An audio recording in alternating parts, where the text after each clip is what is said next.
Welcome to the Nyancast. I'm Jim. I'm Sam. And today we're talking about Made in Abyss. Yes. So if you are a newcomer, because why wouldn't you be? Everyone loves Made in Abyss. Anime of the year, according to Crunchyroll. Yeah, Crunchyroll said it. I said it personally. Not that I care about what Crunchyroll says, but I can agree with it. Yeah. I just finished watching it all. I didn't watch too much anime in 2017. Mm-hmm. I mean, I did watch a good amount. But out of the whole year, I think it was definitely a highlight. I mean, like, there were some close-ups, like Princess Principal was really close for me. I just really like the presentation of it. Dragon Maid. Yeah, Maid Dragon, another one. Konosuba Season 2. Oh, yeah. I always forget that was 2017. Like early 2017. Yeah. Okay, so yeah, if you're a newcomer to the podcast, we are the Nyancast. Yes. We watch a show with a cat girl in it. Or animal related. Yeah, and then we talk about it. Mostly to our baffling confusion. Mm-hmm. We still are kind of weirded out. I have to say, I've kind of grown a bit of a liking for cat girls now. I kind of find them charming. Uh-huh. They're still creepy and weird most of the time, though. They're still weird and creepy to me, so... So, yes, Made in Abyss is actually technically a contender for the show, because Nanachi is in it. I love Nanachi. The very last, portion of the show, quarter of the show. The last arc, I guess. Yeah, I forget how many episodes she's in. It's 4. But Yeah. that episode's an hour long, so Oh, I forgot about that. Yeah. Yeah, Sam just watched it. I watched it as it was airing, and I think it aired the summer season. So the quickest I've fucking been through a show. I know, I was shocked. It's so good. Yeah, when you texted me about Nanachi, I was like, oh wow, he's going quick, and then I was like, oh, he's done. But yeah, left it to an hour. Yeah, that was really good though. Because as I was getting close to it, I was like, dude, there's so much that I haven't done yet. And I was really happy that they. Have you read it or No. What I meant was okay. In terms of where the story was going. Okay. I felt like there was still so much that needed to be done. It's definitely a season 2 tease with it, so I'm excited for that. It'll only take your time and do as much quality as you did in the first season. So yeah, the animation studio that does it is, I think, Kinema Citrus. Let me look that up because I'm probably extremely wrong. Friend right over there. Yeah, I'll just do it on my computer. Alright, computer. Do the research. I shouldn't make noises like that. You can groan as much as you want. But I'm right in front of the mic. You gotta do the research. It's an ASMR experience. Yeah, so it was based off a web manga. Uh-huh. Oh, okay, it was done by Kinema Citrus, or Cinema Citrus. They're spelled with a K. I think they're a little newer. They're under 10 years old. Well, I did the recent one, Black Bullet. I see it on Crunchyroll. Everyone's favorite, Scorching Ping Pong Girls. Yeah, I remember hearing about that. Eureka 7 movie. A Doc Hack OVA. And and Under the Dog. Oh my god, do you know about Under the Dog? No. Under the Dog was the first anime Kickstarter. I'm gonna see. I'm curious when this was. It was kind of just a big failure in terms of audience reception. Of a Kickstarter? It was kickstarted. Successfully? Yes, it was kickstarted successfully. To their credit, they did what they had to do. Yeah, I think 2015. Wait, no, let me see. Yeah, so they raised almost $1 million. Mm-hmm. On a crowdsourcing Kickstarter. Uh-huh. And that because their idea was they wanted to make an OVA and kind of ship it as a pilot. That's kind of what they do in America more so. Is you create your pilot and then you try and ship it. Yeah, OVA. Where I don't really know how original anime works in Japan. Mm-hmm. But it wasn't. I've never seen it, so I shouldn't say anything. But it wasn't super well received. A lot of people who supported it weren't very happy with the final product. Yeah. But I have to say, I can't really speak too much about the staff behind Made in Abyss, but their background art is incredible. The guy who I definitely noticed that. I think he's the one guy that I'm aware of. He was an ex-Ghibli guy, and it kind of shows. That was the thing everyone said when the show was coming out. Even I kind of thought it too.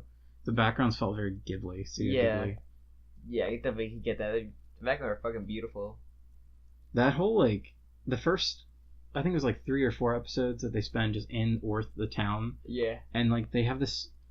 I love that anticipation. I should say this is gonna be spoilers. Oh yeah. We're gonna spoil the whole first season. Yeah, even the last part of the actual season where it's showing the balloon going up and you're seeing each layer slowly in like everything in there. Yeah. Like, that was awesome. That was really cool. That was an anime original song. Yeah, I heard about that. I read that. That's the one thing I heard. It's kind of nice to see. That and like I think the first chapter of the manga was different. Like it doesn't go right into the introductions. It kind of, I think it kind of shuffles things around a bit, the anime. Yeah. But I think it was really well paced. Oh yeah. Until my biggest complaint, like that I remember was, and this was watching it weekly too, so I think that has to do with it. Was in the one episode where I think she and Rick split up. Or she by what's her name? Riku. Riku and Rick like split up for a bit, and then she's climbing through like all these like tunnels. I don't know. Oh, the one where Rick passes out and she has to carry him. Yeah, I think I don't know. There was one episode in the middle where I kind of was losing steam.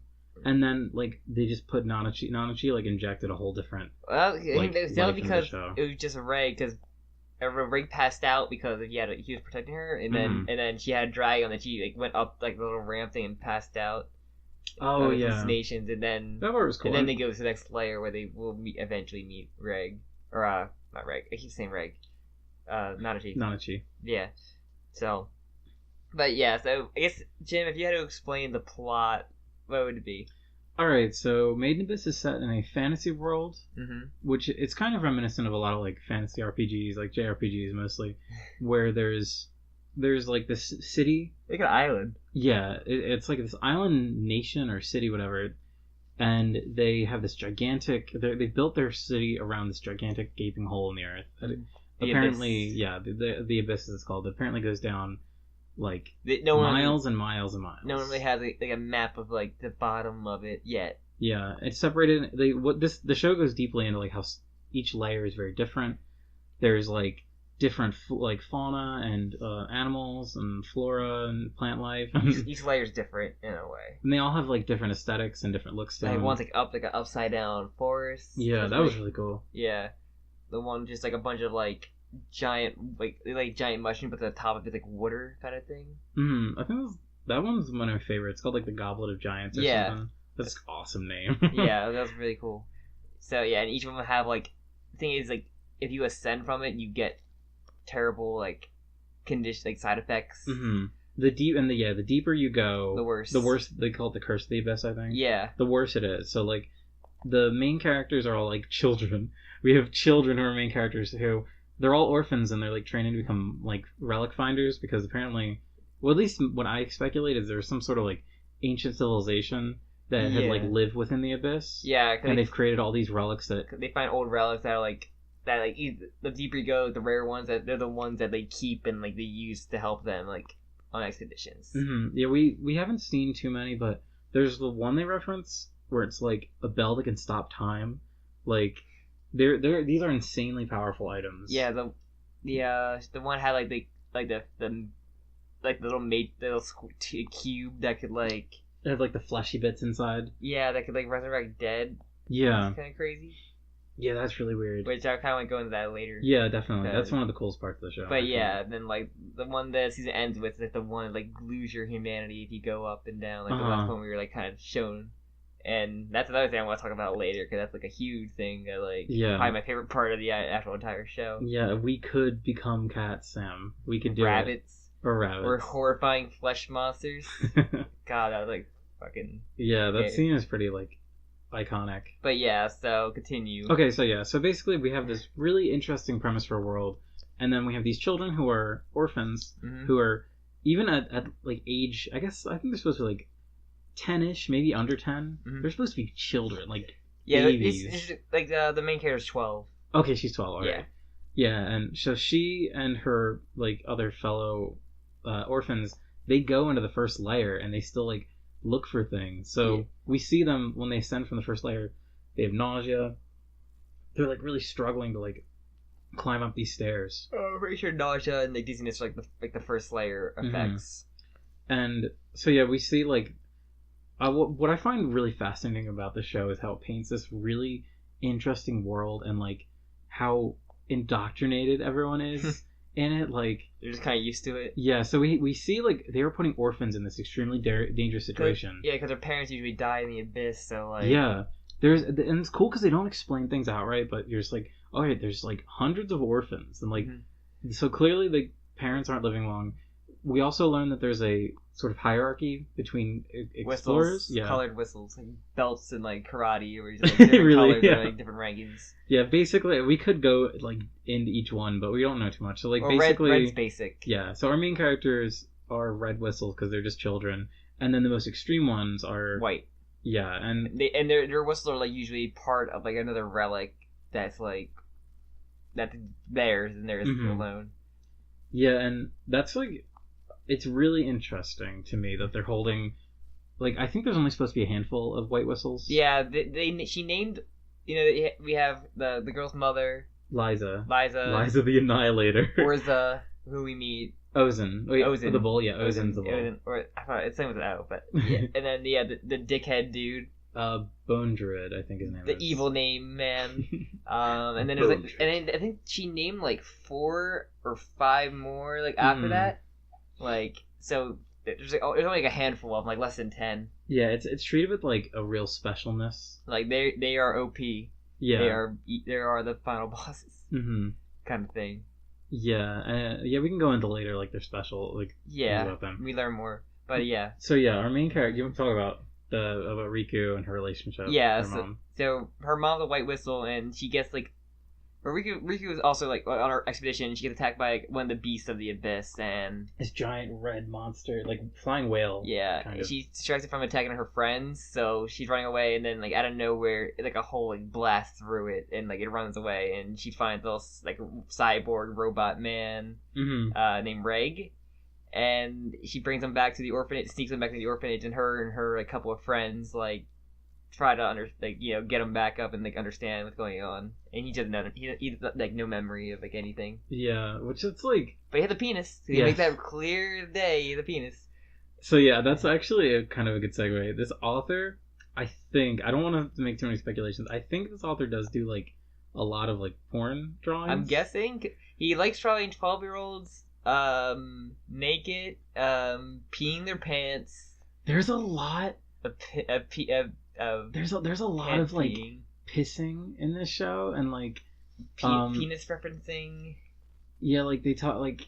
I want to say it's missing his creepy rape scene. Okay, so it is a man. I just want to make sure he's a 38-year-old man. He looks like exactly what I see. He looks like he could be easily on the pedophile. Oh, like, that's so mean.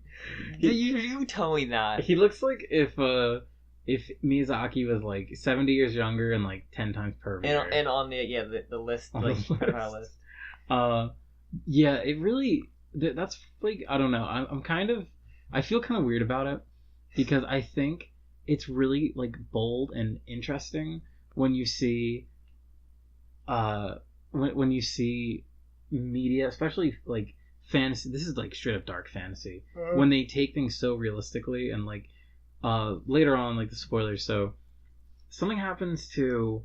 I think I don't know if it's from the poison or from it's a mix of the poison and being ascended. So Riku starts bleeding out of every orifice, and they say every orifice, and then so Rag is like, oh, I have to like clean her ears and stuff, and then like later on Nanachi's like, yeah, every orifice means every orifice, like, which is something you never see in anything like any sort of media like this is very afraid to like talk about that kind of thing. Yeah.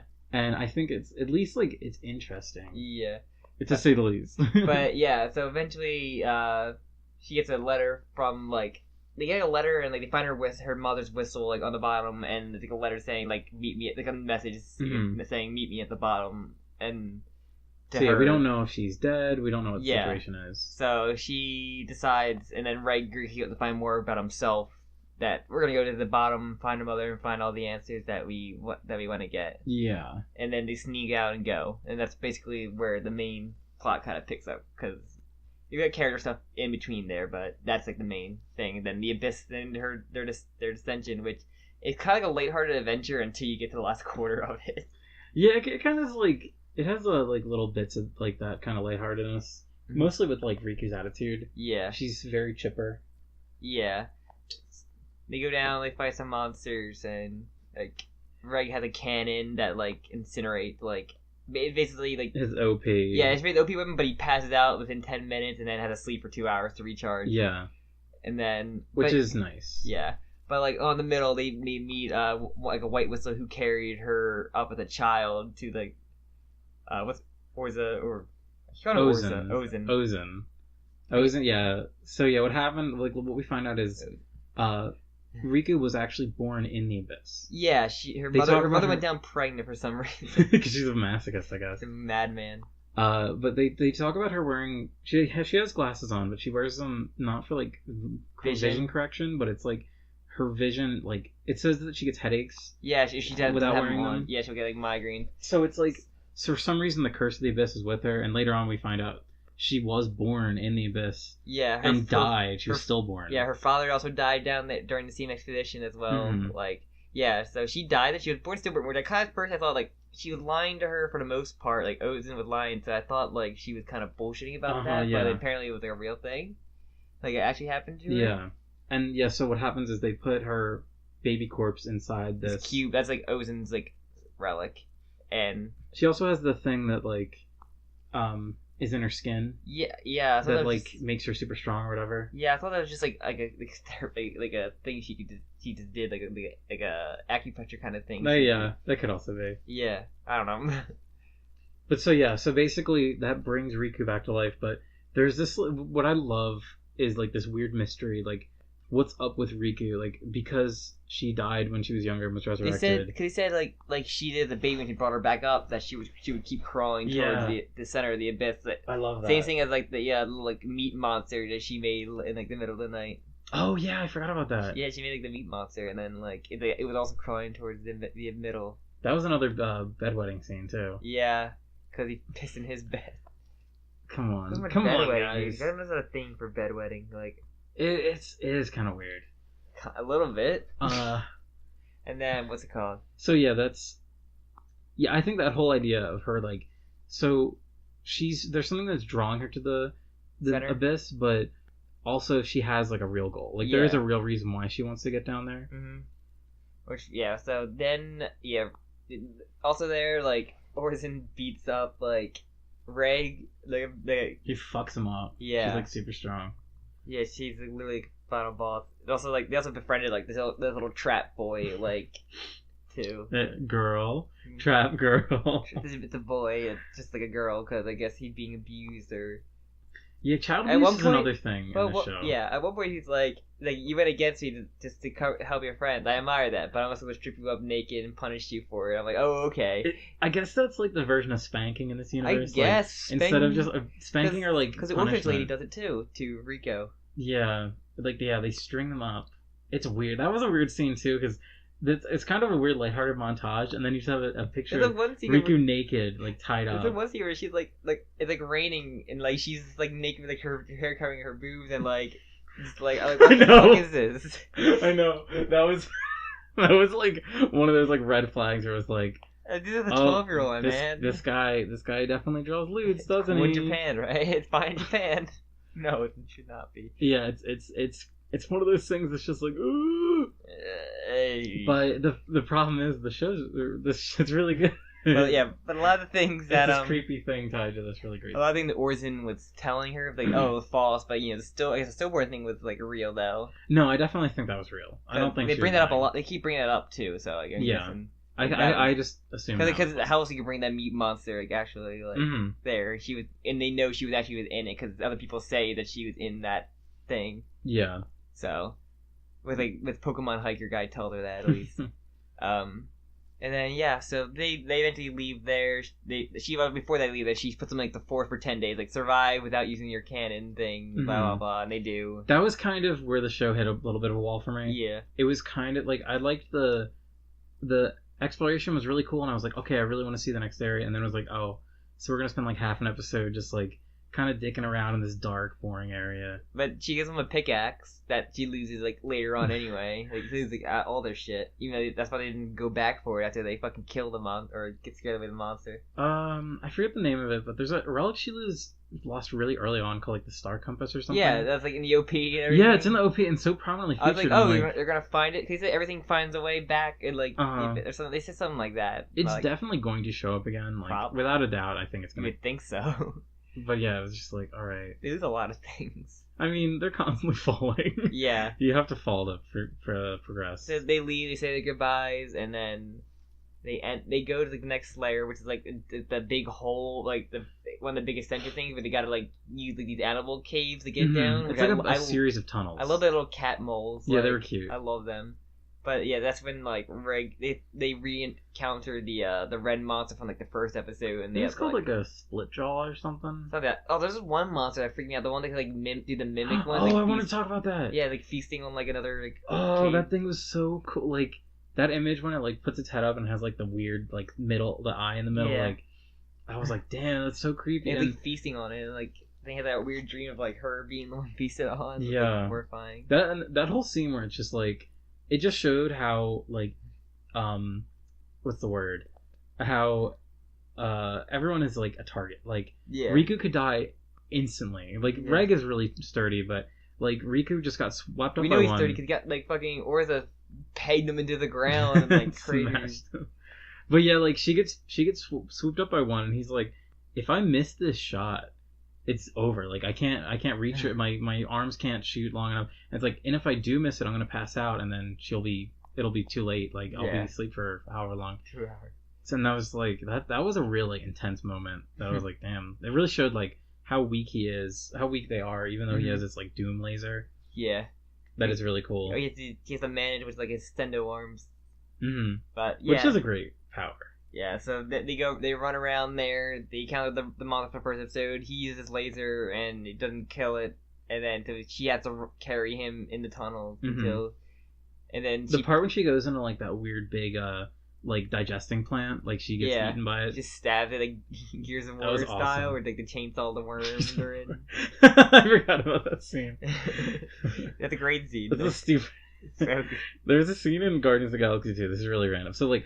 They talk about in Gears of War, like, oh, its skin is too thick from the outside. We get to the thinnest section near the stomach or some shit. Or yeah, and in Guardians of the Galaxy 2, there's a part where they're fighting a giant worm, and they keep saying how the skin's too hard to penetrate. So Drax is like, oh, I'll get it from the inside where it's softer, and he jumps in and gets eaten by it. And Gamora's like, that doesn't make any sense. Like, the skin is still going to be, like, strong at the same level of thickness on the outside. Does it, though. Yeah, well, she ends up, like, because she's Gamora and she's OP. Yeah. But it was just like I love it. Like, no, it doesn't work that way. Like, I thought that was a really cool scene. Yeah, and it was really like all the colors of the weird monsters is cool. Yeah, they get out. She hallucinates and sees like every fucking person. And then she has like the little incline she has to walk. It's like the most slight incline, and she's like, "This is gonna kill me." She's like hallucinating. Mm-hmm. But the next part after that, it was like fucking like my favorite part of the entire show. With like they go to like the goblet of the Giants goblet. Mm-hmm. Goblet of the Giants. The giant, like, bear porcupine? Is that yeah, they find, like, the needle thing with, like, the orb nose. They call it, like, orb face or something like that. Oh, yeah. And then, yeah, he's, like, needles are can poison. He's like a porcupine that can just, like, poison you to death, basically. Mm-hmm. And, well, he can, like, they can, like, predict the future, too. Oh, I forgot about that. Yeah, they can, like, the deeper you go, the enemies can, like, predict the future more, or better. That's more so cool. It's crazy. And then, yeah, so she gets stuck in the hand, though, and she has to go ascend upward. So she has poison in her hand, and that's bleeding from every, like possible hole on her. It's, like, horrifying. Like, disgusting, like, blood coming out, and her arms, like, they tie up her arms, and, like, the poison spreads. It starts swelling. Yeah, it starts swelling, like, huge, and she cut my arm off, and then he, like, breaks the arm. It's, like, disgusting. Okay, wait, no. What she says, she says, cut my arm by the elbow. Because this is how, like, ruthless their society is. Like, she knows that having this little bit of an arm up to the elbow is more useful than having no, like, I don't know. It's just, like, even while she's dying, she's, like, showing, like, self-preservation and, like... He grabs a rock and, like, breaks the arm. And you see the bone, like, oh, it is gross. Insanely graphic scene. It's legit. It's, like, the hardest anime scene I've ever had to watch in my life. Like, oh. And it's just, yeah, that's, like... And her arm's, like, swelling up more. She tries to glove off and she can't because it swells that much. I was like, oh. It's so, like she's, like, scary because you feel, like, because Reg has never done, like, anything like that before, and he feels like he's messing up. And it looks like he's messing up because... this kind of thing is never gonna look clean. She's, like, screaming, too. It doesn't help. Yeah. And, like, yeah, then he's, like, starts with the knife and he's like, should I be cutting this wrong? And then, like, that's when our bunny bunny boy or girl. Or bunny buddy. She's a girl. Is it? She's very clearly a girl. Is it clearly a girl?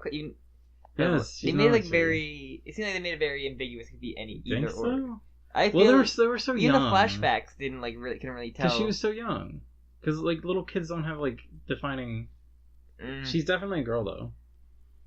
But yeah. But so yeah. But yeah, so she shows up, tells him like we can save her arm, just bring her. Here's the little things we do, and then just bring her back, and then we'll. They bring her back, then they had to get these things that can like probably heal her. I love that Nanachi. I love her like wardrobe. I think they made it this Nanachi, and the first thing comes with gender. It's definitely a girl, unless it's supposed to be ambiguous. Then... I felt like it's supposed to be ambiguous. I didn't really get gender ambiguous. That's whatever. I don't know. I just saw it. I saw it as like a lesbian. I saw it as ambiguous. Whatever. Cause he blushed from both ways, like the her and him, and she also is like fucked up and yeah. Well, Mitty is definitely a girl, right? Yeah, Mitty's 100% a girl. She had like fucking boobs. She literally had like the. Oh, she did have boobs. Like the boob shot. Which is like, how old are these? 12, probably 12. Probably younger actually. Nanachi, I think is supposed to be really young. She's around. Nanachi's now around their age. I'm not sure like when that. When yeah, that's the thing. Like, I think Nanachi is probably a lot older, or not a lot older, but I think she's like maybe a year older, a few years older than she actually her appearance leads her on to be. But yeah, but then we meet Nanachi's her house. She has her old partner Mitty who suffered from the effect of like the floor below them. I think it was. Is it the floor below them or like 2 floors below? I think it was the layer below them. Yeah. I think I forget. Which the show one keeps is you go crazy, you lose your humanity and yeah. So we don't get the full flashback yet, which I want to talk about that because that's fucking like the craziest thing. Like we can jump to it because the only thing that really happens between them is Reg and Nanachi kind of slowly get closer. Yeah. Nanachi is like super apprehensive about making friends because she knows that like the best way to survive is just to pretty much rely on herself and protect her friend Mitty. Then he goes hunting for the creature again, the porcupine creature with Nanachi's help, because she had like a relic that like kind of like a walkie-talkie kind of thing, like an earpiece. And then he rescues like a black whistle, I think it was. Oh yeah, I forgot about that. Yeah, he rescues him from like the beast and he scares it away with like its cannon. And he's like, he had a message to go to the orphanage, tell him we're still continuing our adventure, to let him know we're still going. And then he's like, okay. And then they say good job to each other. She was like kind of like stunned, like when she saw him like easily do that, and like he learned the patterns of like the future. Because he's like gonna be the strategist of like him. It seems like, which is gonna be cool. But yeah, so we get back there, and she's like, I want you. I saw you what you do. I want you to kill Mitty. Yeah. And then the next episode we get the flashback, which is like fucking like I had like fucked up like my emotions so hard, man. I was like getting choked up during that entire like last episode. So there's something I had like a misconception when I first watched it, where I thought that they were like native to like the lower layers. You know, they're from I think a different country. I think they're from an orphanage or a different orphanage that they were at. Because it was an area that we'd never seen like that like snowy area yet. I think maybe just another portion of like the island, because there's probably more than one orphanage there, especially like but their record of there. But yeah, so initially I was like, wait, so they were born below, but no, it wasn't that. But yeah, so they have this bastard white whistle who is like Bone Druid, who is like getting all these orphans to test on. He's essentially like recruiting children, like any children want to explore or want to go and help us. Like I think that he wanted them to like civilize or establish like a civilization down there in like the bottom. Oh, I don't remember that. Or something like that. He gave like a reason why, and then like he put them all into a room. But that's when Mitty like befriends Nanachi. She's like the aunt, like she's kind of like the Rico, but she's the energetic like one. And Nanachi's super timid. She just looks so young, like compared to the other kids. She just wants to go on there to explore because she has a book like about the abyss and like wants to explore it.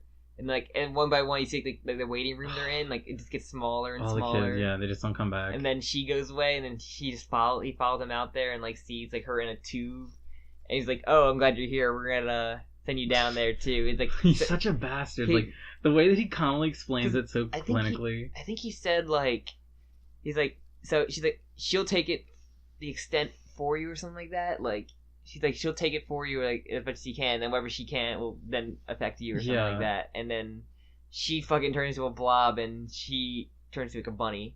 Because when you go to the bottom, you see all the other kids like transforming. It's like horrifying. There's just like a mass pool of these. Some are just like, oh my god. Some are just like, they're walking on like legs, like human, like weird like legs they're walking on. It's like, oh. Mm-hmm.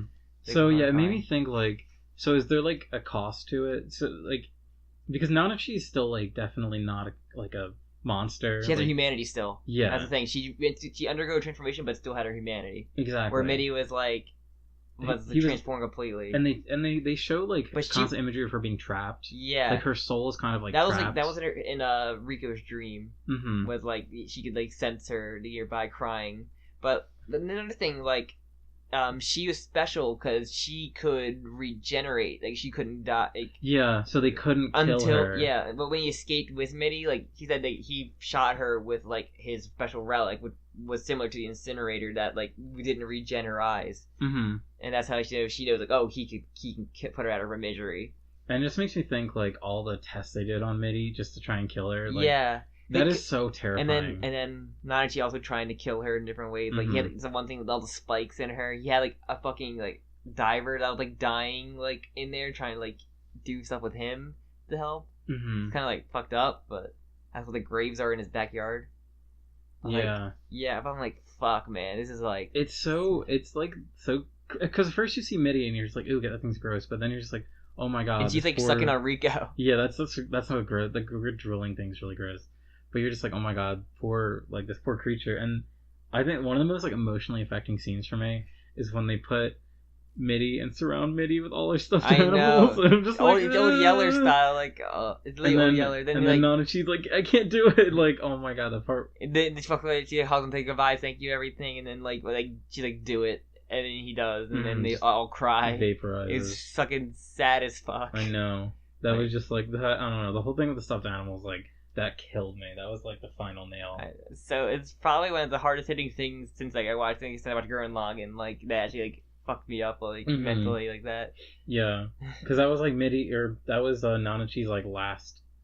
Like obligation in the world. Like she was suicidal afterwards. Before he killed her, like make one promise that you won't take your life after I kill her. And he's like, "You got a deal, man." That's why I love Nanachi so much because she's so complex and there's so much to her even though they introduced her so late. And she's like totally suicidal and like I don't know. And she has these friends that come and these people they're helping her out of her abyss. Yeah, well, he wakes up after he passed out because he had to shoot her with the cannon, and then Rick gets awake and everything, and like arm's still recovering in a sling and whatever, but like she's befriending him, and as they all become pals and everything, she makes them like delicious food that like for the first time, and she's like crying, like eating like delicious food. Yeah, no, she hasn't had anything that doesn't taste like disgusting sludge. Yeah. Also, Nanachi lets Riko, like hug her and like nuzzle her, which. I'm saying her for Nanachi, but I don't know. That was one of the scenes. Like, I just feel like Nanachi is a girl because she's more comfortable around girls. And I don't know, that doesn't really make sense, but in my head, kind of it does for some reason. I don't know. Because they also like blush like either like both between both of them. When he hugged, she like would blush. Yeah. And, she seems very intimidated by Riku in a way that doesn't seem like I don't know, they're kids, so saying like sexual, like saying that they have sexual urges is kind of weird. That whole sentence I just said is like disgusting. I'm horrified of the words that are coming out. You're not nearly as bad as the author is apparently. So. But yeah, so they say she basically stay around there to like kind of rehab her arm back because they had like, a little bit of nerve damage. But it seems to be getting like a grip at least because it's all you really need. Yeah, that's the thing. Like the society is like based on like climbing. Like the part in the beginning when Riku, or there's a part when Reg pretends to be an orphan boy so they can go to the same orphanage, and the guy who's like the teacher of Riku is just like, let me see your hands, and then he's like, can you make a grip? He's like, all right, you're good. Like that's all they care about. Like as long as you can like hold your own weight. And then what's it called? And then they ask him if Nanachi wants to come with them, and he does. And then there's a hot spring part where Reg gets a boner. Oh, I forgot about that. Yeah. Yeah. He gets a boner. Yeah. Which, like, people become a robot. I'm pretty sure you feel like a cyborg more than like anything, or like more of an android because everything but the penis maybe a fucking. I don't know. Is it really a robot, but like a penis and like a mind of a real person, emotions of a person? Yeah, it's called a penoid. Penoid, a sex bot. A sex bot. What if Reg is just a sex bot? That's why he's so sturdy. That's why Eris had. What's her Riku's mom? Liza. That's why Liza had her way with him, because we had this tease of like him talking to her, talking to him in like the bottom, and like destroyed this child. And they like, did I dig her grave in the bottom? The grave, the empty grave that was like that had the pickaxe there. Which there's a lot of mystery. So we're teased that like the white whistle dude is like he saw that Minnie's like lantern or light went away because he had like a lantern. Yeah, I want to talk about that. But he also had like a tail too in like the end scene of him, which is interesting because I think he went through the process but somehow remained his humanity. So I think that's something we're gonna see with all the white whistles, that they've all kind of like become slightly. Because I got to think like we saw with Ozin, where she had like the whole like kind of like garb up there, but she still would show her human self, where the other ones seem to not show any humanity, like robot kind of looking. Ozin also just said that that's her hair. That's just the way she's. Her hair, but I meant like she had the whole getup with a hat. Oh, and, like, yeah, so yeah. Like she had her setup, but she still shows herself as human, where like the other ones don't show like any humanity off of them. It looks like from like little preview it showed of each of them, which is interesting. Yeah. Other than because like only Liza and her would show you see any humanity. And Liza looks normal. All the times we've seen Liza depicted, she's always like just kind of like a normal like bright eye, like energetic, like blonde haired character. A grown up Riku, in many ways. I got a fucking bad feeling.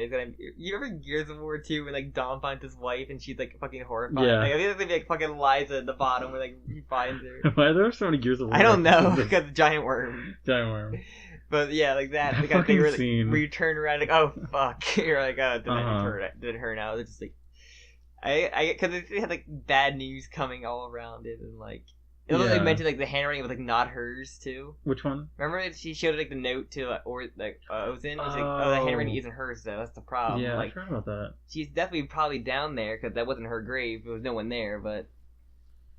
Yeah, I think it's really great. I just love it. I'm really enthralled in the story. Yeah, I love it. It's beautiful. We didn't even talk about the music. The music is incredible. I already had like a playlist of that. Listen to. I play like Monster Hunter. The OP and it's a good theme music for Monster Hunter. Yeah, good for the fantasy world. The OP and ED are like among my favorites. Mm-hmm. I think I love the ED a lot. ED is fantastic. It's so chipper, and I love the little animation. Mm-hmm. They're tiny so little. Good. I love how the two voice actors for Reg and Riku. Nanachi does it too. Yeah, okay. That's what I thought when we just watched it. That voice kind of reminds me of like the voice actor for Nanachi kind of reminds me of like what's her name? Remember Space Patrol Loco, the alien girl, kind of reminds me of that kind of voice. Yeah, kind of. I can see that. So. She voiced Nanan. Yeah. I forget her name. You should look it up. Might be her. It reminded me of that though, but yeah. Yeah, I think I told you before the guy who actually did the music is an Australian guy. Really? Yeah. Which is funny, and he sang in the first episode, and then I think the last episode they play that one insert song where it's like it's played during the first montage when they're like leaving the abyss. Yeah. And it's just this really like gorgeous emotional thing. It has this like really good build up to this like it's just so good, and he sings in it, if I'm not mistaken. I could kind of hear that. Like, it didn't sound like completely Japanese. Yeah, it's nice. I think it's in English. I'm not sure, but I don't know. I think the composition for the show is really good. It's cool. It's really cool.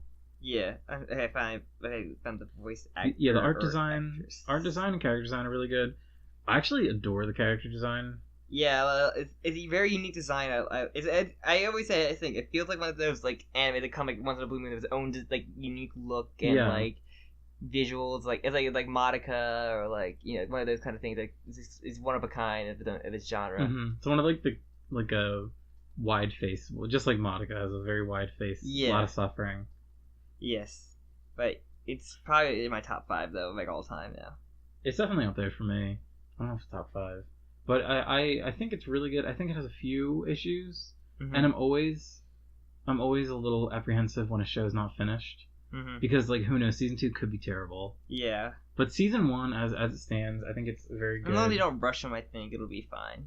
Well, that's the thing. Like, if they do adapt more, they probably will either catch up or they'll outpace the manga. Which, you know, in the past, we know that how great a thing that's been. Actually, Voice Actors completely, like, hadn't done that much. Like, oh, really? Big ones, yeah. Wow, she's really good. I love Nanachi so much. I know. She makes me so sad and happy. They're ambiguous, Jim. You gotta say they. No, she's a girl. Ambiguous. I don't remember any character talking about. Like, I want to see what Reagan. I observed like the subtitles like head on. Nothing said he or she.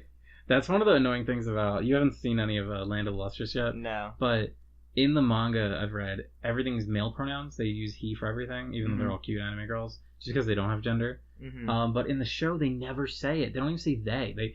They like intentionally write the subs out so that they don't use pronouns, and it's like, just use the pronoun that's like applicable. Everyone in America is like butthurt about it more so than like Japan. So it's like I don't want to call it a butthurt off of our own like anime we have off of here. It's annoying. I'd love to know what in Japanese the pronoun is, because I haven't looked into that. But I just know that every translated thing I've seen is referred to all of them as he's, even though some are like very female identifying and others are more masculine. Yeah. It's great. The show's all around is fucking great, beautiful. Like, everything is like awesome. It's really good. I love it. We watched a few episodes the other day. Yeah. And I was just like, damn, I want to rewatch this. It takes a couple episodes for them to actually get into the abyss, but still, like... I think the pace is, like, it's the best part, though. Like, because that's one of those things I'm like, I just want to see more of the world. I want to see the next layer, but at the same time, it's like, they need time to breathe and, like, spend time and, like, show me what the plans are. Like, the whole scene where Reg is going to, like, get the antidote for Riku. The weird, like dog mushroom. Yes, thing. They like rip these like parasitic mushrooms off, and the mushrooms like suck the life out, but they also like inject you with like nutrients to like heal you or energize you. And that, like, I don't know, like little things like when they show like the ecosystem and like the cross section of it. It's like a symbiotic mushroom. Yeah, the part you see one of the pig dogs die, and the mushrooms like bring it back to life.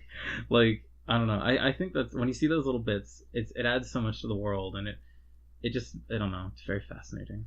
It's always, I'm really excited to see what more in the world, and like, I hope they definitely got to encounter the bad guy, obvious bad guy. Yeah, I'm pretty sure that in the manga he's like the next antagonist. I'm not surprised.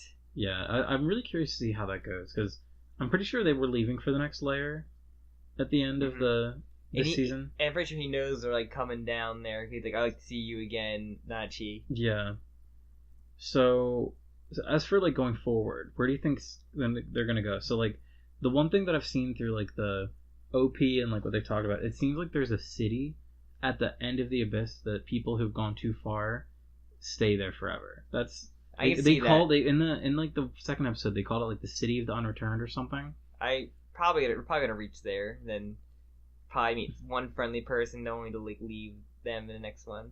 I think definitely not to have a doctor and strategist now and Nanachi. So So can Nanachi like is immune to the effects going upward? I'm guessing because she went from like the bottom up to like that floor and she was fine. I'm not sure actually. I forget about that. Because I know that her house was immune to the curse. Yeah, that area. I don't know. I'm gonna say no, just because she made it up like from like the snow area up higher, which is like what Ozin and Liza did with the kid. Like that's where they were at. Yeah, I don't know. I guess we'll find out. Yeah, I'm gonna say no, just because it would make it too easy if we had a character who's just invincible. She's not invincible. Like, you probably still get like to the curse. Fine, but there's also do you remember the scene when she showed the curse? Like, Reg's immune to curse. But she's Reg is immune to the curse. She's like can't have two people. She's a relic, like a blanket relic to like show how the curse works. And it's like an aura. It's like a field. I think she used the word field to describe it. Yeah. So I'm wondering if do you think they're gonna like turn it off? What's your most wildest speculation for the end of the show? They're gonna find a relic that makes them completely immune to it, or something like that. That would be pretty wild. Or some kind of generator. I think. Or like when you meet with Liza, she found like the source of the actual curse and everything. Like, Yeah. Not sure, but she's not sure how it will affect her kid since her kid was like brought back by the curse. Okay. I'm gonna make a really funny comparison. So in Code Lyoko, we learn that Aelita, who is they find her as a program. We learn that she was a human girl. She had digitized into Lyoko. But then we find out that Xana, the evil program that controls Lyoko, puts like a virus on her. So if they try and turn Xana off, even while Aelita's back in the real world, she will still die. So that's the kind of situation you're talking about, right? Like, sure. If they turn the curse off and stop this curse of the abyss, then is it going to kill Riku? Very, very good comparison to Code Lyoko. Sure, Jim, good job. Pat yourself on the back for that. Everyone can pat Jim on the back for that sick reference. But yeah, I can think happening, and then I think eventually Ray will get more and more memories back as he goes down. Yeah. Or more keywords kind of trigger him, like as memory lost characters seem to happen. I think Reg might be part of like a tribe, and we might see more. Yeah. Maybe. Oh no! Okay, here's my theory. He was a relic. Here's my theory. Reg is actually created by one of the people that went down to the end of the abyss and couldn't go back up, and he is like a Pinocchio style boy, and that's my theory. He doesn't remember anything, but Liza found him and like sent him up there. I'm pretty sure. That's what it seems like. To get his daughter or something. One thing that the show doesn't pay too much mind to, which I think would be awesome, is if Liza didn't expect Riku to be coming at all.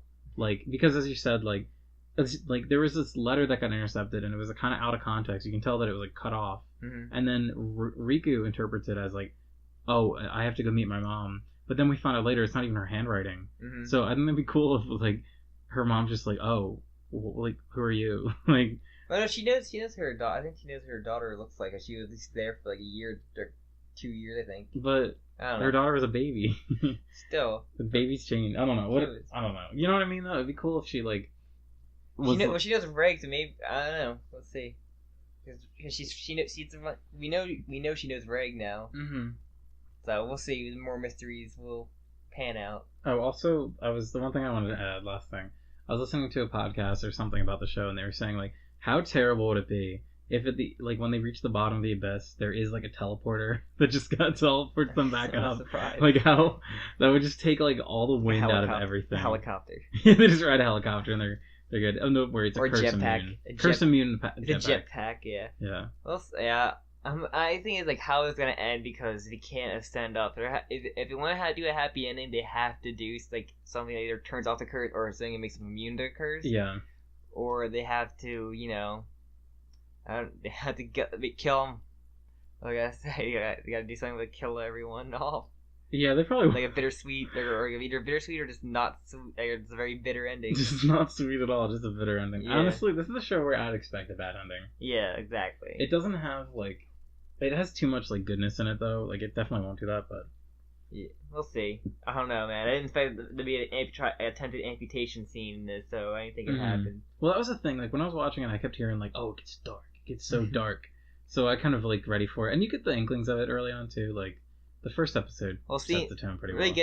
When they really did it, was, like, when, like, the one, like, cave raider was getting, like, eaten by, like, the mimic monster, and you see, like pecking at him. It's like disgusting. Yeah, it was really cool. And then, like all the bugs like fly off of his like innards that they were all around too. Badass. That was I love that fucking creature so much. Yeah, it was very interesting. I want to pet one. He looks so cute. You don't. But then so I love the show though. Like highly recommend. I completely recommend it completely. So very good. I do too. So bunny girl Sam. Bunny, ambiguous bunny. Ambiguous bunny girl. Are they cute? Not a girl. The ambiguous. I'll show you the frames. Show me the frame of a dick.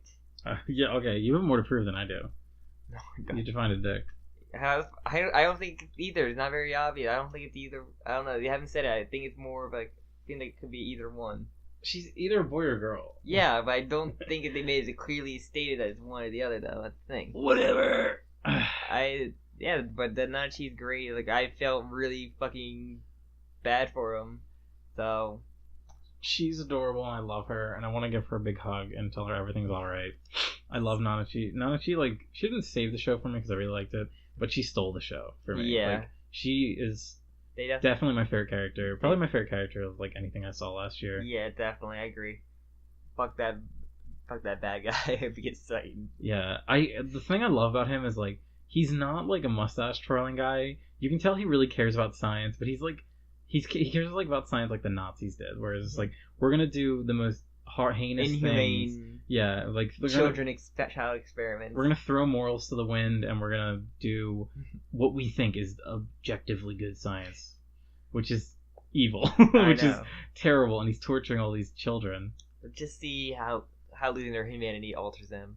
Did we establish, or did they establish that Mitty was the only one that was like that? Like, yeah, okay. I believe she was the only one that could like regenerate like that. Because I was gonna say, could you imagine that like just fucking pit full of like hundreds of? Because they keep trying to kill her in different ways. Yeah. And like and all the other ones were kind of kept in the pit too, and she was kept in like her own room and everything. Yeah. Okay. Also, I saw someone posted the scene where she like gets lowered, and it's just like the way her face like just distorts. It's so like cute and horrifying at the same time. It's body really horror is gross. Fucking body horror seeing her like transform like that. Mm-hmm. It's very well animated. That sequence looks awesome, but it's weird because their designs are so simple that it's kind of cute, but at the same time it's like horrifying and gross. It's crazy, man. It's great. The show I recommend completely though. Like has everything. See, I always tell you about the best show. Sometime.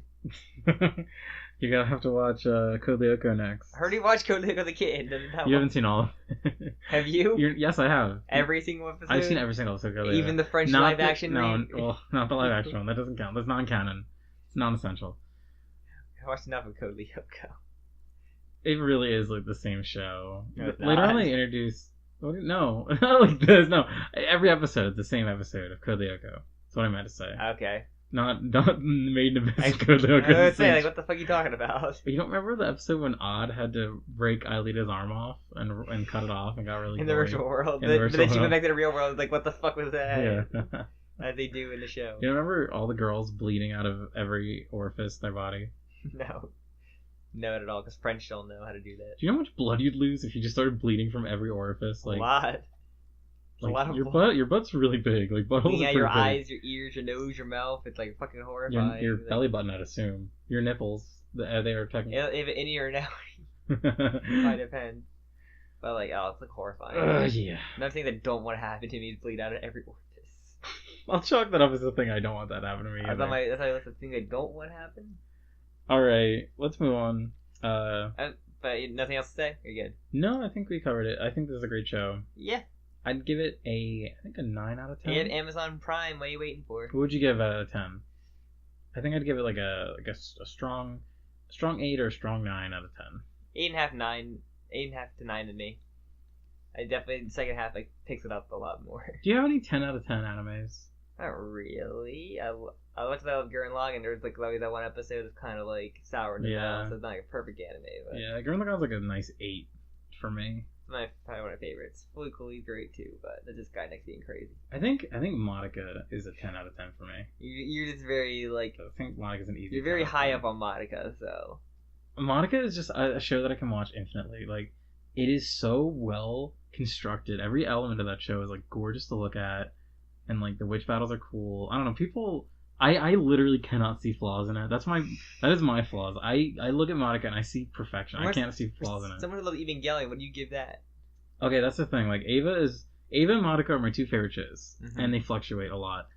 Ava is not perfect. Ava has numerous problems. Okay. That's the only reason why I consider Madoka a better anime, but for me, Ava is more favorite just because it's more personal, and I think the themes it goes into are like they really resonate with me, and some of the characters are fantastic, but it's a difference in like the one is like very well crafted, whereas the other one is like kind of a hodgepodge of really great things. Yeah. All right. You don't want to give any anime in general 10 out of 10 though, other than Madoka maybe. Me? Yeah, Madoka maybe. And you didn't include the movie. Or do you include the movie? I wouldn't include the movie in that. Right. I don't think the movie's a 10 out of 10 for a movie. I think that it drags a lot. I think it's good, but it's. As for other things, I don't know. Like Tatami Galaxy, I'd say most of my top 5 are probably 10 out of 10. Like that, well, except Ava. Ava's a weird caveat. But like Tatami Galaxy is really good. I need to like reevaluate my top. Oh yeah, but I think I think 10 out of 10. Oh, Redline. Redline's a 10 out of 10 movie. You play movies? Not okay. Like a separate category. So, like Your Name, I would fucking put 10 out of 10. Really? Yeah, I love Your Name. I liked Your Name a lot. I liked it like less the second time, but it's still like very good. I'd give it like 8 or 9. I think it's high up there. Definitely. Like, Redline's great, but like Redline for me is a 10 out of 10 just aesthetically. Just maybe I'll get to a Miyazaki film one of these days. I can't believe you haven't seen. You like fall asleep every time you try and put them on. They're so good. They're fantastic films. I can try.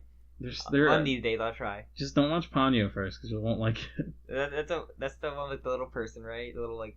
Yeah, the little person. Was that one shitty Netflix show you tried to make us watch that one time? What? That one, the My Little Lover thing was on Netflix. Like, Alright, put on. Alright, we're talking about several different things. It's like that, right? No, like no. Take care of a little person. No, like Ponyo's about like a little fish girl. Same thing. Very different. No, from what we were same watching. thing. I don't care. I'm not gonna watch that one. But I think I watched like the most was Princess Mononoke.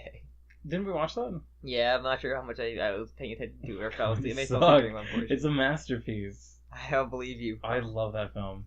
Got tired. I'm sorry. Spirited Away. You haven't seen that one? You should. That should be the first one you watch. No, I seen I seen bits and pieces of like everything. Like Kiki's Delivery Service and. I haven't seen most of his movies, obviously, because he's made a fuck ton. Yeah. I want to see the last one that he released, which at the time of this recording is The Wind Also Rises, but apparently he's doing another one, even though he's retired like 4 times. He's a true madman. One of these days, anime will actually be a mistake and he'll retire. Yeah. So this has been our Miyazaki discussion, or Ghibli. I haven't really seen any of the other Ghibli films. Because Miyazaki doesn't do all of them, obviously. Okay. I forget his name.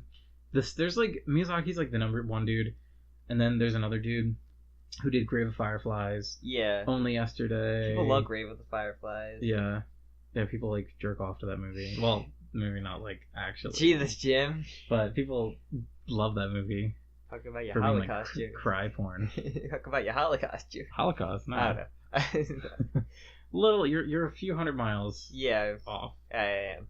It's something else completely different, but it's close enough. All right. So, anything that you've played or watched that you want to talk about? Really? Really? Really? All right. Well, now I have to do it. I was gonna do it afterwards because I forgot the format. All right, Rupert talk. You're really confusing me there. All right, Rupert talk. There you go. I don't have anything to talk about really about the Rupert. You're drinking water. I'm drinking a glass of water. Oh, this is a very Rupert talk. No, you're gonna break it. No, I don't care. You're not touching it. Sam won't let me play with my automaton. I got an automaton. No, you're not letting me play it on the podcast. Why? Why do you suddenly care so much? Poor people's ears. Look at him. He's so cute. Stupid looking. He's a little musical note. That's not funny. It doesn't have to be funny. It has to be cute. He's in pain. Yeah, he is in pain because you're squeezing him. He doesn't stand. No, he doesn't stand. Leave it. I went to the eye doctor's today. I'm not drinking out. The eye doctor had to put eye drops in my eyes, and I did a bad job. What about those sake drinks you made the other day? Oh, he did make a sake drink. I forget if I ever ended up giving it a name. So I was hanging out with a friend of the show, Nick, and we were just hanging, and it was really snowy because we live in the northeastern part of the country. And I was like, hey, I want to do a cocktail tonight. So he was like, all right. He's like, I want sake. I was like, I don't know what to do with that. So I looked it up really quick, and I was like, oh, gin goes all sake. And then I got like a sweet and sour mix, which apparently exists. That's what they were called, sour mixes. So I got a sweet and sour mix, and then mixed them all together. They were really good, and then we got drunk and watched The Warriors. Okay, congratulations. Accidentally. Yeah, actually, we kind of did, because I was like, oh, this movie's stupid. You just want to see the Warriors come out and play part when you could have YouTubed. At the end of the movie. Did he tell you about this? Yes. Like it's at the end of I thought it was the first scene, so I was like, all right, let's watch this. The most famous part of the movie, you could have just YouTubed and like. No, but it was hilarious. We actually had a really good time watching it. It was hilarious. That Rockstar made a beat 'em up game out of. Yeah, I know. I didn't know it was Rockstar. Yeah, I'm pretty sure. I just knew there was a video game, and I was like, that was my only like connection to the game or to the movie. But the it's really funny. It really is worth watching if you have had a few drinks and It's got a really good soundtrack. The intro sequence is really good. There's a part where, because it's all about like you got to get on the rails. Like they're on the rails of the subway in New York, and all these gangs meet up. The premise of the movie's hilarious. All these gangs meet up. It's like Mad Max Gang Wars. Even though it's supposed to be like in New York City, yeah. But they say, all right, there's 80,000 of us. there's only 20,000 cops in all of New York City, which is definitely not true. It looked like the cast of like a beat 'em, like an old like 90s beat 'em up arcade game. Yeah, even though it came out in the 70s. Like Streets of Rage. It reminded me like one of those kind of games. Like, yeah, it has I don't know. It's really funny. It was very enjoyable. They have a really stupid... all the fight scenes are hilarious. There's a part where a cop tackles a guy and a train hits the guy. The cop literally pushes the guy off to his death. I think I told Murphy that like it could easily like it'd be like that the West Side Story where he's breaking the song at any point and then have it like it kind of does have that feel. Interpretive dancing like fight scene that you do in that movie. Especially, it really, you say that, but like, especially when you look at like the scenes where they're quote unquote intimidating each other, it really is just like they're just like looking at each other. Of course, the warriors wear these like they're shirtless with these jackets on. Vests, yeah. Everything is like very like homoerotic. It does. It doesn't gay. Like those people doesn't gay about it. That's the thing too. And the one part. Okay, I might censor this for the podcast, but the one guy at the beginning is like, "You want to get some girls?" And he's like, "No," and he's like, "What, you turning faggot on me?" It was just like, look at what you're wearing. It's a 70s thing, yeah. And people dressed like that, like, casually, and like, it was fine. It had nothing to do with your gender or your sexual orientation. Yeah, are you gay or something? You get to say... The way he phrased it, like, you turning faggot on me? I was just like, oh my god. Jesus. Yeah, I think he gets arrested. He gets arrested and killed. It was actually hilarious because he was looking for pussy the whole night. He's like, look, brown with pussy, and they're in the park at like midnight, and there's a woman sitting on a bench alone, like winking at him. He's like, hey, you guys go ahead. I'm gonna have a good time. So then he starts like hitting on her, and then a police car drives up, and she handcuffs him. She's an undercover cop, and the police car does a like fucking like dramatic like drift, and then out of both doors, like 4 cops come out like full riot gear and start like beating up and arresting him. I'm just like, what? There's a little overreaction. Like, a little bit. So Jim, what else have you did? I know this just became the. I know what else you didn't. So I started watching the anime series Koi no Katachi. I think I might have talked about this last time. Maybe. Garden of Sinners, as it's named on Amazon. Okay. It is like totally fine. And the music's done by the woman that does Monica. The only reason you're watching. No, actually, that was a little bonus cherry on top. It's really well produced, but I'm just kind of bored with it. I know people are probably gonna be mad at me that I say that because a lot of people like it. It does have these really funny little like claymation stop motion intros where, because they're like theatrical films, so like I guess they're shown in a theater, and they like the studio that made them has this thing where it's like the characters from the movie are these little like dolls, and they're sitting in the theater watching it, and the one character is like this sociopath bitch girl who goes on killing sprees.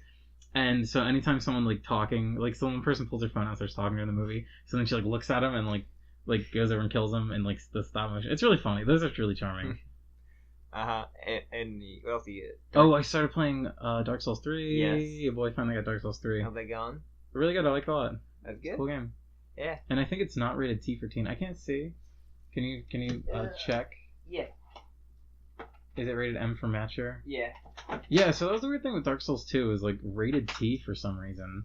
Like you can see right there, I was like, yeah. And then like when I played it, I was like, this, like there's like boobies sometimes.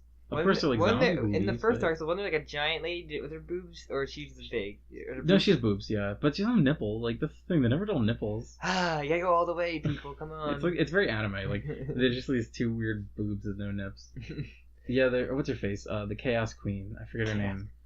She's this giant spider. She has like her upper torso from her waist up is woman, and then instead of the bottom half being like a mermaid, it's a giant fucking spider monster. They love spiders in From Software. From Software does love spiders. Fucking, there's a terrible boss in Dark Souls 2 where you fight a spider that has 2 heads. So you try and get behind him, and he just turns on and shoots a laser beam. Fucking trash. I don't know. I can't get into Dark Souls. I love Bloodborne, but I can't get into Dark Souls. Dark Souls is great. Good. I love those games. Except I like Dark Souls 1 a lot, even though it's not great. It has a very not good final act, but it's a shame. Yeah, It used to get side with Bloodborne. Bloodborne is probably the greatest game, I think. Probably. I'm playing Dark Souls 3 and I'm liking it, but like it just isn't hitting the right notes for me. It doesn't hit the notes the same way that Bloodborne does.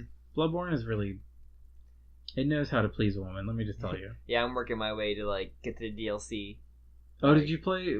I'm starting to get through. I beat the Cleric Beast pretty easy my first try, like on my second play. I'm doing my main second playthrough. You're doing okay. Yeah, so I'm kind of going through that with trying to get used to scythe or build up my scythe as like the second weapon I'm gonna use. Oh, you're doing like the scythe that the final boss uses. Yeah, it's a really cool weapon. Yeah, actually. So I think I'm using that and then getting the flamethrower so I can kill the Spider-Man like easily. That seemed to work. I was playing like online. Like I want to play online, but just like the first year, like someone invaded your game. I'm like, I don't want to. The guy was like miles away from me. I'm just gonna like leave. I don't want to fucking deal with like PvP. I like to see like the other ghosts and everything, but I don't want to like deal with this. You just have to kill the bell ringing. I don't know where she is though. You can look it first area. I can look it up, but yeah. The bell ringing in the first area, I think she's where the crow, Eileen the Crow is. Okay. It's because I remember seeing one there. Yeah, I think that's where she is. Okay. There might be multiple spots because that whole first area is really big. Have you ever fought her? Like Eileen the Crow? Yeah. They try to kill her? No, I've never tried to kill her. But she has. Have you done her quest line? With the old lady, right? Or the actual like hunter. The hunter. No, I talked to her twice. She gave me like. I talked to her once. She gave me she gave you the emote and she gives you like the other and like the actual hunter's mark thing. Oh yeah, what you do is you go back to where Gascoigne was, and then you fight. You can't teleport there; you have to walk there, and then you get to fight. You team up with her and you fight another hunter, and she can actually get killed by that hunter. And if she gets killed, then it's over. So you have to kill the hunter quickly. And then there's like a few more battles. Yeah, there's only like I think 2 bosses I didn't actually fight in my first playthrough.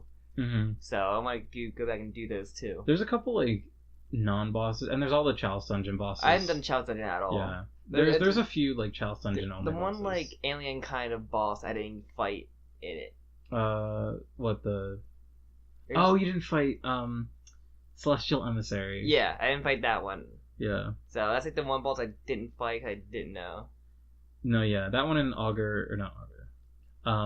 Abritius, Daughter of the Cosmos. She's really cool. She's my favorite design. Yeah. Those 2 bosses are like next to each other. Yeah, I did that one. So I'm just gonna go back and fight those.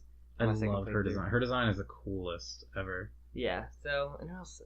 Anything else you did? No. All right.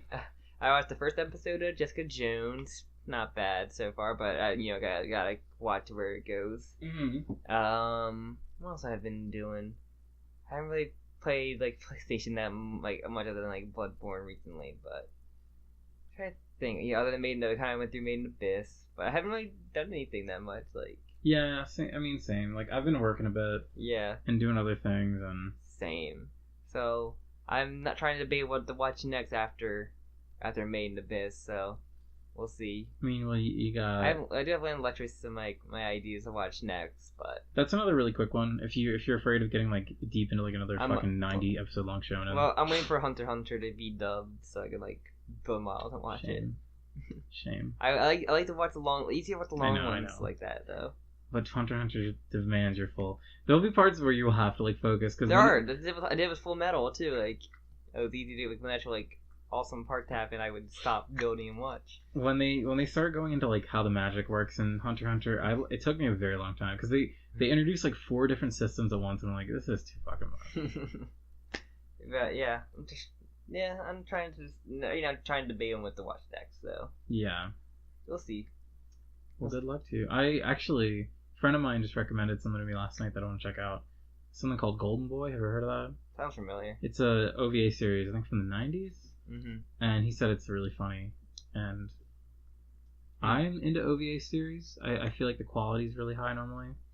Not always. 2 things you're into: OVA series and Metro Girls shows. So maybe both. Yeah, well, that one's not a Metro Girls show. I don't know. I think I talked about it last time I watched Shamanic Princess. Yeah, I did. That was really good. You talked about your whole binge watching of like the dark anime girl genre. Yeah. Probably haven't given Magical Girl Raising Project another like shot. Okay, I'll watch that one next. I keep forgetting about that.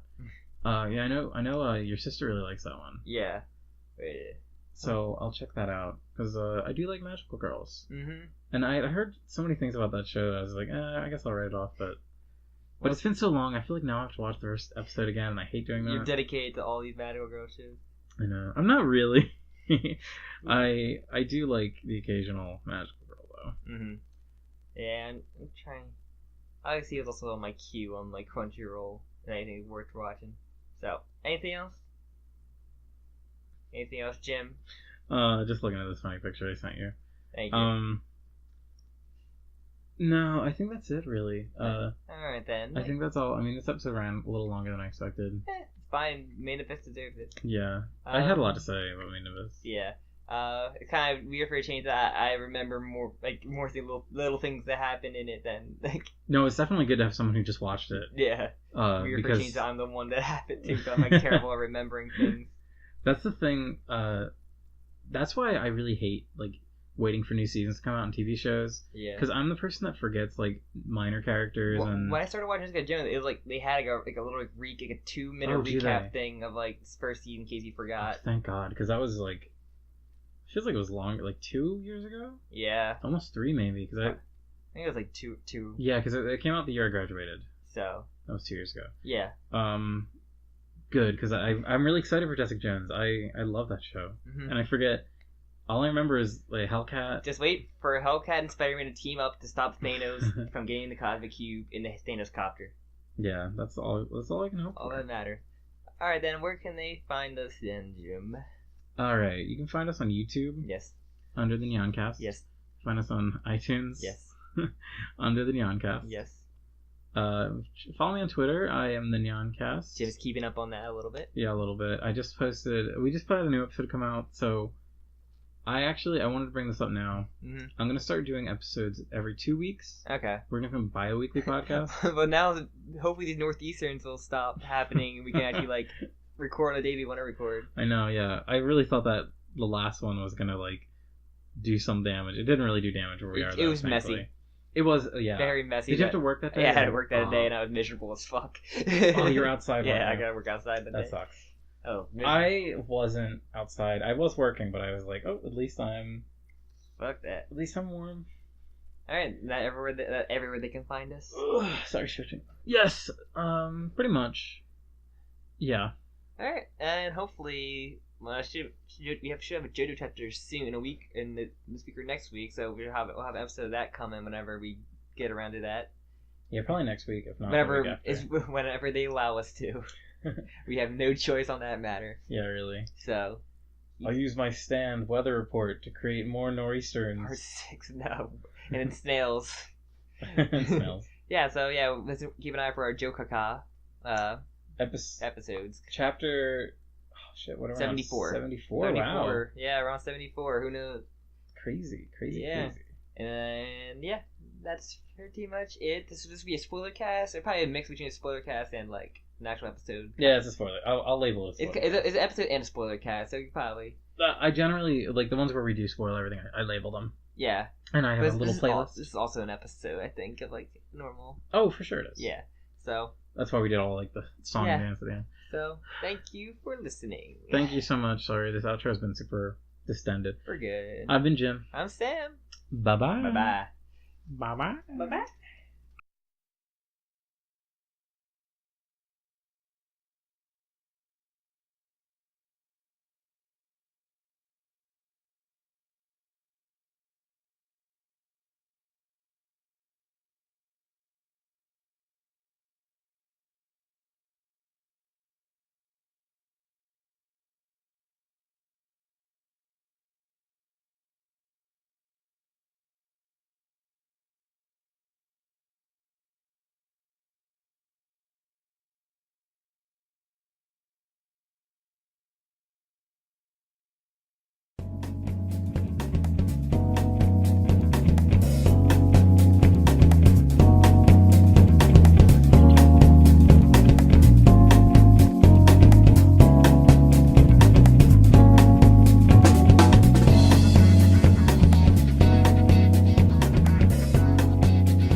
Welcome to the Nyancast, the loudest podcast. I was moving my glasses. Sorry, I'm sorry that made so much noise.